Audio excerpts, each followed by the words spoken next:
आपला निर्माणकर्ता पिता परमेश्वर त्यांचे प्रियपुत्र येशू ख्रिस्ताचा द्वारे आलेले तारणाबद्दल आणि पवित्र जीवनामध्ये रोज रोज आपल्याला चालवणारे पवित्र आत्माचा त्रिएक देवाच्या नावावर तुम्हाला सर्वांना सलाम.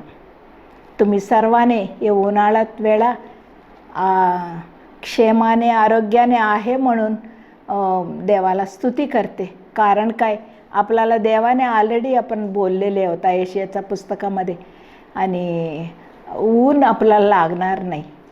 किती ऊन असू दे, देवाच्या मुलांना नक्की नक्की काहीतरी ते कवरिंग असते. देवाच्या मुलांना संरक्षण करायला 2 देवदूत आहे. देवाला स्तुती असो, एवढं चांगला प्रोव्हिजन करून ठेवलेले देवाला आभारी आहे. आणि देवाला स्तुती असो, देवाच्या इच्छाप्रमाणे तुमच्या समोर उभा राहायला हे आज संधी दिलेले देवांना पहिला मी आभारी मानतो. आणि खरोखर ह्या अंत्यकाळामध्ये देवाच्या सेवासाठी उत्सुकताने आणि अनेक लोकांना तारणाचा सुवार्ता पोचवायचा आणि अनेक लोक विश्वासणार लोकांना विश्वासामध्ये अजून बलकट करायचं म्हणून रोफे चॅनलद्वारे त्यांनी तयार केलेले, त्यांनी सुरू केलेले हे मोठा सेवा प्रभू अनेक पट आशीर्वादित करू दे. ते सेवा संस्थामध्ये काम करणारे प्रत्येकांना प्रभू मोठा आशीर्वाद करू दे. देवाचा राज्यासाठी अनेक लोक बदली करण्यासाठी त्यांना भरपूर ताकद देऊ दे, असं आपल्याला देवाने त्यांना करू दे म्हणून आपल्या प्रार्थनाद्वारा त्यांना आशीर्वादित करू दे. आणि ते प्रार्थना आपण करून रोज रोज त्यांना देवाच्या इच्छा आपल्या जीवनामध्ये त्यांच्या जीवनामध्ये पूर्ण करू दे. आमेन. आणि आजचं वचन, आणि तुम्ही बघितले असेल ह्या महिन्यात मदर्स डे खूप छान साजरा करतात. प्रत्येक मुलं कुठं लांब असले तर मदर्स डे रोज म्हणजे हे मायवार असं ह्या दिवसामध्ये मातृत्वाचा दिनोत्सवामध्ये सर्व लोक आठवण करतात. आमच्या आई कसं आहे, आमच्या खरं आमच्या आई खूप मोठा आहे, आमच्या आई खूप महान आहे असं विचार करत असते. आणि म्हणून तुम्हाला पण सर्वांनी वचन ऐकलेले सर्व स्त्री म्हणत नाही मी, सर्व आईना, परंतु नंतर प्रत्येक स्त्री पण आई आहे. आता वचनामधून पुढं बघूया. म्हणून प्रत्येक स्त्रीना एक मदर्स डेचा हॅपी मदर्स डे विशेष मी सांगत आहे. आणि पहिला वचन आपण एक वचन वाचूया. यशायाचं पुस्तक 66 अध्याय 13 वचन वाचूया. जशी एखादाची आई त्यांच्या सांत्वन करते तशी मी तुमच्या सांत्वन करेन. ह्या शब्द तुम्हाला माहिती आहे. आई कसं मुलींना सांत्वन करते, आदर करते, असंच मी तुम्हाला करेल. हे कोण बोलते? पहिला वचन 66 पहिला वचन म्हणते, यहोवा असं म्हणतो. यहोवा देव परमेश्वर म्हणते, मी तुमच्या आईसारखं. किती चांगलं आहे. देव, पहिला गोष्टी देव आपला आई आहे. देवामध्ये आईचं गुण आहे. कारण काय माहिती आहे का? आणि तुम्हाला उत्पत्ती 1:27 बघितले, देवाने आपला प्रतिरूपाने मनुष्य निर्माण केले. आणि शेवटचा भाग, नर व नारी अशा ती निर्माण केले. फक्त नराला देवाचं प्रतिरूप नाही, नारीला पण देवाचं प्रतिरूप आहे. म्हणजे स्त्रीला पण देवाचा प्रतिरूप, देवाचा स्वभाव आहे, डाऊट नाही. म्हणजे आता देव आपला आई म्हणायला काही आपल्याला हे नाही, म्हणजे डाऊट नाही. देव आपला आई आहे. आणि दुसऱ्या गोष्टी उत्पत्तीचं 17:1 असा खूप छान वचन लिहिले. मी अब्रामाला म्हणतात मी सर्वसमर्थ देव आहे. तुम्हाला माहिती आहे का, मूळ भाषामध्ये हे सर्वसमर्थ म्हणजे काय माहिती आहे का? एल शद्दाय. एल शद्दाय, एल म्हणजे देव, शद्दाय म्हणजे एक स्त्री, आरोग्याचा स्त्री त्यांच्या बाळाला पोषण करण्यासाठी भरपूर दूध आहे, स्तन आहे, असला देवाने त्यांच्या स्वरूपाने त्यांनी करून घेतले. म्हणजे देव म्हणाला, मी तुम्हाला पोषण करणारे, तुम्हाला मोठा करायसाठी माझ्याकडं भरपूर सर्व विटमिन्स, सर्व प्रोटीन्स, काय काय टॉनिक पाहिजे बाळाला, काय वाढसाठी पाहिजे, सगळ्यांचा दूध माझ्याकडं आहे असं देव म्हणते. म्हणजे एक आईसारखा देव म्हणतात. मी सर्वसमर्थ देव म्हणून स्वतः देव म्हणले. मगाशी काय म्हणले, आईसारखा सांत्वन करते. म्हणजे आपल्याला कन्फर्म आहे, आपल्याला आई कोण आई नाही ना, त्या लोक कधी नाराज होऊ नका, रडू नका, माझा आई नाही. माझा आई असले तर मला देव तुमच्या आई. खरोखर मी 20 वर्ष असताना हायस्कूलमध्ये हेडमास्टर काम करत होता. त्या टाईमाला आमच्या आई अचानक वारले. त्या दिवशी तेव्हा 15 दिवस मी उठले नव्हता. त्या टाईमाला प्रभू 15 तारीखला 15 दिवस पहाटे वेळा माझ्यामधून एक देवाचा आत्मा असा मांडला, मी तुझा आई आहे, मी तुझा आई आहे. त्या दिवशी मी उठले. आजपर्यंत माझा आई नाही म्हणून मी रडले नाही. का?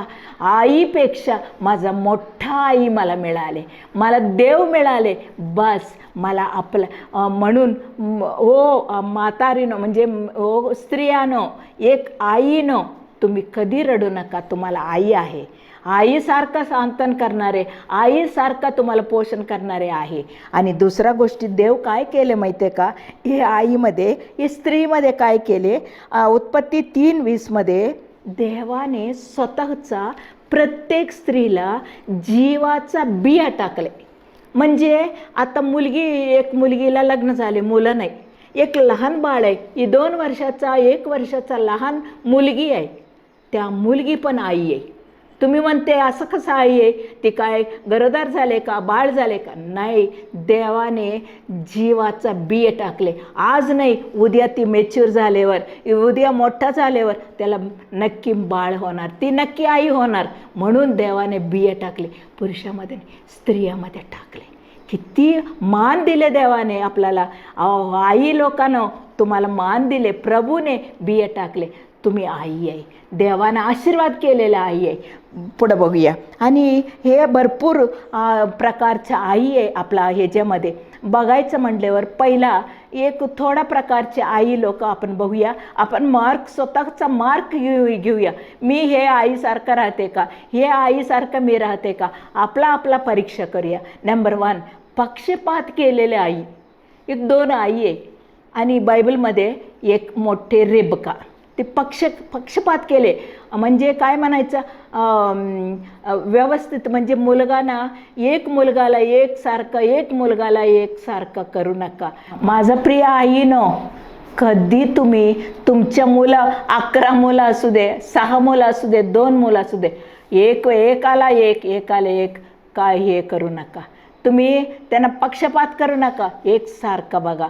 देवाने प्रत्येकाने मुलांना तुम्हाला दिले, तुमची जबाबदारी आहे. रेबका काय केलं माहिती आहे का, त्यांना मुलं नकोच. का माहिती आहे का, त्याचे नवरा प्रेम भरपूर आहे. त्याने कधी प्रार्थना पण केली नाही मला मुलं नाही म्हणून 20 वर्ष.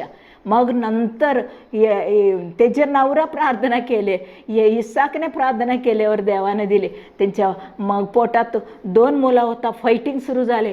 तेव्हा म्हटलं, ओ देवा, मी काय मुलगा मागितले का मुलं मागितले, माझा नवरा मला पुरत होता, हे कशाला त्रास, मी मेलेले बरं आहे. माझा पोटात फायटिंग सुरू झाले, ह्या 2 फायटिंग. देव म्हटले, काय काळजी करू नका, तुमच्यामध्ये 2 नेशन्स आहे, 2 प्रजा आहे, एक मोठा मात्र लहानाला दास होईल म्हटले. तेवढंच बोलले. मग नंतर ते जे इम्प्रेशन पडले, हे मोठा चांगला नाही असं इम्प्रेशन पडले. मग नंतर तो दमून आल्यावर भावाला भाजी मागितल्यावर काय म्हणायला पाहिजे, आई पहिल्यापासून पक्षपात केले, म्हणजे त्यांना व्यवस्थित केले नाही. लहान मुलाला त्यांच्याबरोबर फिरवायचा, त्यांच्या पोडणी करायला, सगळ्या गोष्टी त्यांच्याबरोबर करत होता. मग आणि मोठ्या मुलाला त्यांनी वेगळं केले. मग त्या आल्यावर मग ते भावाला म्हणते तुझा ज्येष्ठत्वाचा हक्क मला द्या तेव्हा मी भाजी देतो म्हटल्यावर त्या आई व स्वयंपाक खोलीमध्ये होता का नाही? होता. मग त्याने म्हणायला पाहिजे अरे याकोब चुकीचं रे, आपला भाऊ आहे, मोठा झाले, पहिला त्याने जन्म झाले, देवाने त्यांना ज्येष्ठत्वाचा हक्क आशीर्वाद म्हणून दिले, पिढ्या पिढ्या येणार आहे, त्याचे तू कशाला घेणार? नाही रे, भाजी दे, अण्णा आपला भाऊ आहे, दादा आहे रे, भाजी दे. ते दमून आले असं बोलायला पाहिजे होता. त्या दिवशी बोलले तर बरं झाले असतील. ते झाले आणि नंतर ते विकल्यावर तो रडत बसले. मग याकोबाच्या पत्रिकामध्ये त्यांना भ्रष्ट व्यभिचारी म्हणले. रडले तर काय उपयोग नाही, गेलेले. नंतर दुसरा वेळा पण ह्या काय उपयोग नाही असं त्याच्या भावाला म्हणजे याकोबाला आशीर्वाद मिळवून दिले. आई पक्षपात केले, आई व्यवस्थित केले नाही. असं करायचं नाही. आपल्या जीवनामध्ये हे आईसारखं करायचं. सगळ्या मुलांना तुम्ही व्यवस्थित करा, सगळ्यांना देवाकडं सांगा, देवा ह्या मुलाला आशीर्वाद करा, ह्या मुलाला आशीर्वाद करा. प्रत्येक मुलाला तारणामध्ये यायला पाहिजे. प्रत्येक मुलं देवाचं मुलं आहे असं तुम्ही पक्षपात करू नका. आणि दुसरा एक एब्बेस म्हणून आहे. एब्बेस तर आई आहे. त्यांच्या डिलिव्हरी वेळा खूप त्रास झाले. मग पाप ते बाळ काय केलं नाही, त्याची काही चूक आहे का? हे देवाकडे पहिल्यापासून आलेले शाप आहे प्रसव वेदना. मला भरपूर प्रसव वेदना झाले, ह्या मुलगाला वेदना म्हणून नाव ठेवले. सारखं सगळं हे वेदना वेदना हाक मारायचं. तो लहान बाळ पाप त्यांच्या छोटीशी मन किती ते त्रास झाले असेल, किती रडले असेल बाळ. मला का लोक बोलतात वेदना म्हणून, मी काय केले असं रडले. त्याला बरं झाले, देवाने भेटले, देवाकडे गेले. तो देवा मला असं लिस्ट दिले. देव म्हणले तुझं सर्व प्रार्थना राईट मार्क. आणि वरती काय लिहिले, त्याचे सहोदर म्हणजे त्याचे भाऊबंधामध्ये प्रतिष्ठान केले. देवानंच केले. आई पक्षपात दाखवले परंतु देवाने त्यांना आशीर्वाद केले. असं करू नका. दुसऱ्या प्रकारची उपदेश करणारे आई पाहिजे. उपदेश करणाऱ्या आईमध्ये हन्ना किती छान शिकवले लहान बाळाला. अरे बाबा, देवाचं मंदिरात गेल्यावर गुडघे टेकायचा, देवाला नमन करायचा, देवाला आराधना करायचा. एवढं छोट्या बाळाला कसा उपदेश दिले, तो कसा ऐकले? सध्या ह्या कालामध्ये एक मुलगा असले तर ऐकतात का? ऐकले आणि सांगितले, अरे बाबा तू देवाने दिले, देवाचा मुलगा आहे, तू मंदिरात सेवा करणार आहे. एली हाक मारले तर याजक आहे, त्यांनी हाक मारले तर जा, पळत जा. आणि पहाटे वेळा मुला किती झोपतात आणि देवाचा वाणी आल्यावर एली हाक मारले पळत आले. तो मुलगा त्या आई शिकवले, अरे सकाळी उठल्यावर दार उघडायचं आणि रात्री झाल्यावर लाईट लावायचं. असा स्विच लाईट नाही, ते तेलाचा लाईट लावायचा, दिवा लावायचा आणि दार उघडायचं. त्यांनी काय सांगते ते सगळं ऐकायचं. किती छान ऐकले. त्या उपदेश त्यांच्यामध्ये समूएलमध्ये काम केले नाही का? तुम्ही बघा, पहिला समूएल 1:28 आहे. आणि मुलांचा शिस्त तेरे अनुरूप असे शिक्षण त्याला द्या. ह्याच्यामध्ये आहे प्रोवेब्स म्हणजे नीतिसूत्र 22:6 म्हणजे वृद्धपणाने तो कधी परत जाणार नाही. म्हणजे लहान असताना 5 वर्षाच्या अगोदर तुम्ही काय शिकवताय, तो मुलगा म्हातारा झाल्यावर पण बदलणार नाही. किती छान शिकवा तुमच्या मुलांना. तुम्ही शिकवणारे उपदेश करणारे आईसारखं राहावा.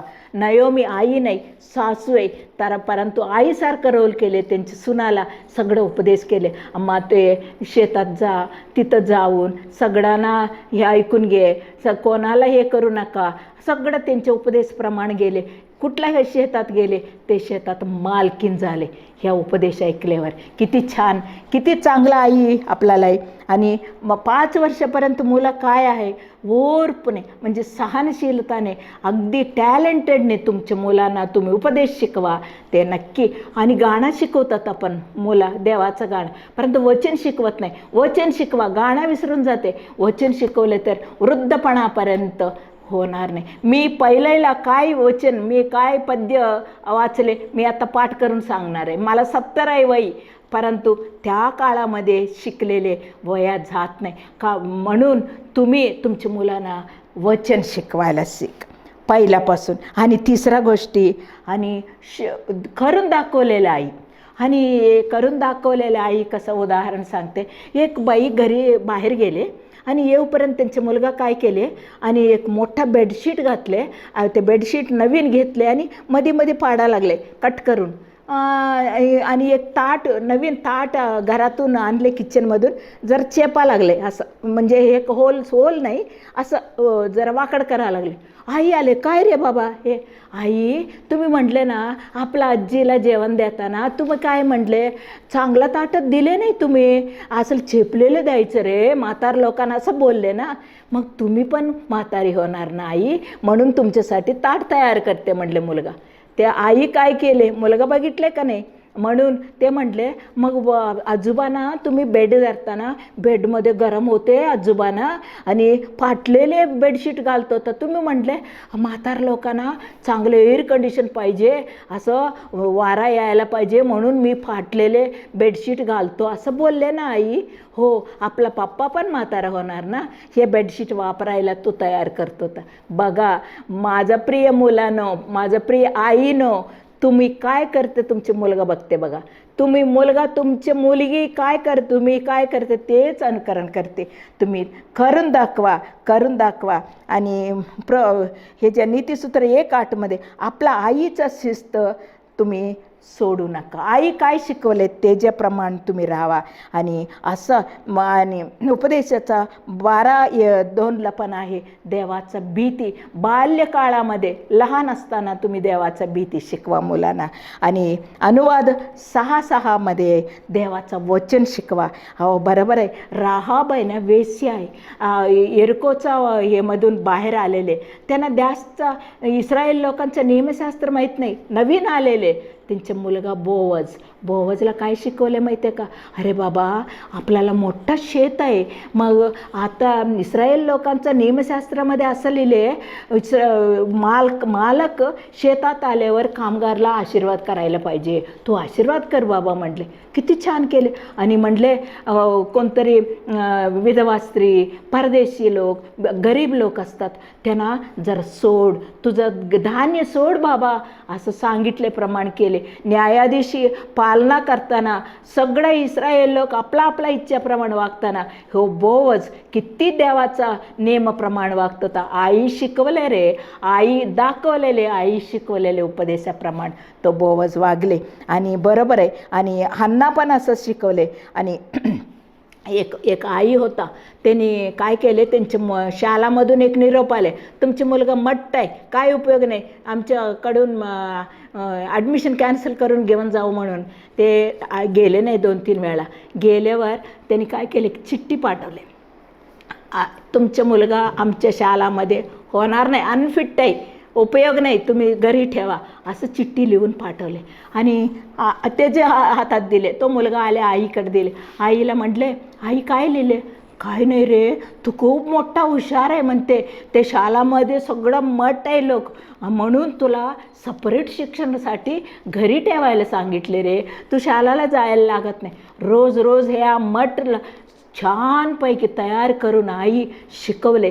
तो काय केलं माहिती आहे का, तो कोण आहे माहिती आहे का, हे बल्बमध्ये करंट कसा, बल्ब कसं चालवायचा, बल्बमधून प्रकाश कसा यायचा, तो संशोधन केले. त्याचे नाव अल्वा एडिसन.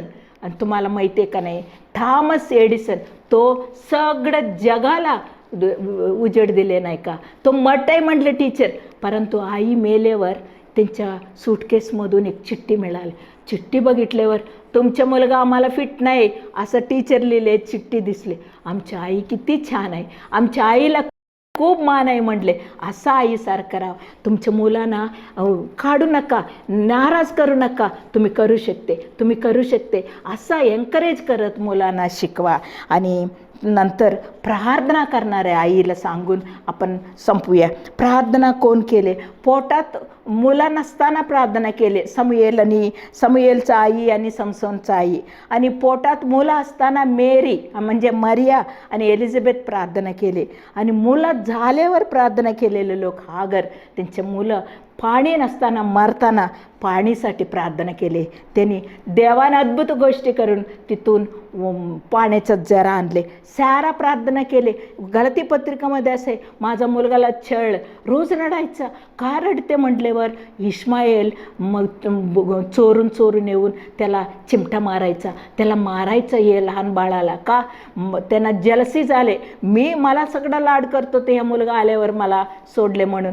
असा हिंसामधून छळमधून प्रार्थना करून हे सारा काढले. आणि योकेबेद म्हणजे मोशेची आई, ते सगळं मुला मरताना त्यांनी प्रार्थना केले म्हणून त्यांचे मुलगा 3 महिन्यानंतर पाणीमध्ये सोडले तर पण जिवंत झाले. मोठा देवाचा सेवक झाले, मोठा देवाचा मित्र झाले. किती छान त्या आईचा प्रार्थना. आणि नोहचा बायको, त्यानं नाव नाही परंतु त्यांना खूप मानायला पाहिजे, त्यांना अवॉर्ड द्यायला पाहिजे, बुके द्यायला पाहिजे. आपण गेल्यावर त्यांना हात फिरूया. खरं त्यांनी मुलं आपल्याला ऐकत नाही, आपलं सूनबाई ऐकतात का? 3 सून 3 मुलं, किती छान ऐकले. आणि अरे पाऊस येणारे, पाऊस म्हणजे माहीत नाही त्या काळामध्ये, पाऊस येणारे 40 दिवसानंतर सगळं बुडणारे, ओढामध्ये या. आणि सासूबाई सांगितल्यावर ऐकले म्हटल्यावर कसं ऐकले? त्यांनी प्रार्थना केले. त्यांना 10 वेळा बोलल्यापेक्षा 1 वेळा देवाला बोल. त्यांचे स्वतःचं माहेरचे लोक बोलले असेल, तुमचे सासरा आणि तुमचे सासू खोळाय, कुठं पाऊस येणार आहे, त्या ओढामध्ये जाऊन गुदमळून वारा नसताना मरशील कशाला म्हणून आई वडील पण म्हटले असेल, ऐकले नाही. एवढं स्ट्रॉंग प्रार्थना कोण केले? नोहचा बायको. बरोबर आहे. लुईस म्हणे तिमोथीचा आजी, त्यांनी प्रार्थना केली, देवा माझा नाताला माझा विश्वास दे बाबा, असं प्रार्थना केली. आणि कनान स्त्री, देवा येशू जाताना, आया प्रभू माझ्या मुलगीला बरं कर. देव ऐकल्यासारखं पुढं जात होता. ते म्हटले माझ्या मुलाचं काढून कुत्राला देणार नाही. ते म्हटले कुत्रा तू म्हटल्यासारखं, देवा तुम्ही कुत्रा म्हणलेले बरोबर आहे, आम्ही कुत्रच आहे, परंतु मालकांची टेबलवरून पडणारे रोटी पण आम्हाला पाहिजे का नाही. देवाने टर्न केले, बाई तुझा विश्वास मोठा आहे, तुला नक्की छान करेल, असं केले नाही का? जबदाई मुलांचा आई, त्यांचे किती विश्वास, सगळा रागवले होता. येशू तुमच्या उजव्या बाजूला एक मुलगा, डाव्या बाजूला एक मुलगा बसून घ्या, सगळं रागवले. काय विचारते देवासमोर?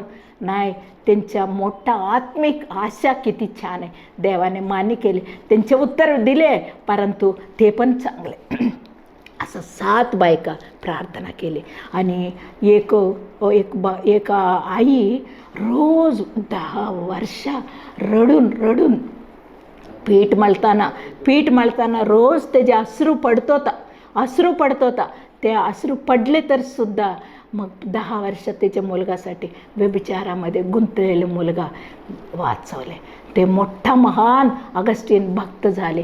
आणि जॉन वेस्ली म्हणतात सुवार्तिक, माझा आईचा प्रार्थनाचा प्रवाहामध्ये येऊन आम्ही परलोक राज्यात पडले म्हणले.